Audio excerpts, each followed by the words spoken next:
Ce n'est certainement pas une cathédrale, mais cela permet de construire la communauté. Le 18 mai, Monseigneur Pier Battista Pizzaballa du patriarcat latin de Jérusalem a célébré la fête de Notre-Dame, femme de vaillance, patronne du centre pastoral du même nom dans la banlieue de Tel Aviv. Il a souligné plusieurs fois que cet endroit est vraiment petit, mais très important. Il est né il y a 5 ans et réunit des fidèles catholiques réfugiés et des demandeurs d'asile, provenant principalement d'Asie du Sud-Est, des Philippines, du Sri Lanka, d'Érythrée et d'Inde. Don Benedetto di Bitonto, qui a reçu l'ordination sacerdotale il y a quelques jours, sera désormais également au service du vicariat de Saint-Jacques, dont le centre fait également partie. È un piccolo centro, brutto. C'est un petit centre moche, mais cela crée une communauté.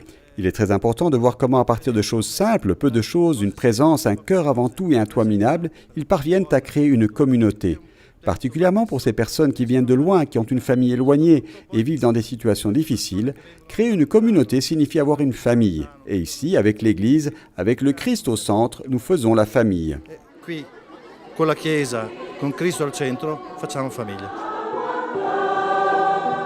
Le centre rassemble une variété de cultures, de langues, de couleurs, de traditions que l'on peut remarquer aux différents moments de la messe. Une variété qui, en plus de montrer à quel point le souffle de l'Église locale à Jérusalem est universel, trouve l'unité autour du Christ qui, a rappelé Monseigneur Pizzaballa à propos du passage évangélique du mariage à Cana en Galilée, est notre vin, notre joie, notre amour. Questo centro è stato aperto 5 anni fa. Perché ci sono moltissimi migranti richiedenti asilo che vivono. Ce centre a été ouvert il y a 5 ans, car de très nombreux migrants et demandeurs d'asile vivent dans le sud de Tel Aviv, dans un lieu où l'Église et le patriarcat latin n'étaient pas présents. Il y avait 2 besoins spéciaux, un besoin de lieu de culte, car il n'y avait pas d'église, et de jardin d'enfants, car beaucoup de mères qui viennent travailler seules, quand elles ont des enfants, ne savent pas comment les garder. Nous avons aussi des activités pour les enfants de migrants quand ils deviennent adolescents. Ils doivent être accompagnés. C'est un quartier dangereux. Il y a de la drogue, de la prostitution. Alors il faut aider ces jeunes. Quando diventano adolescenti, bisogna accompagnarli, no? È un quartiere pericoloso. C'è droga, prostituzione. Quindi bisogna aiutare questi giovani.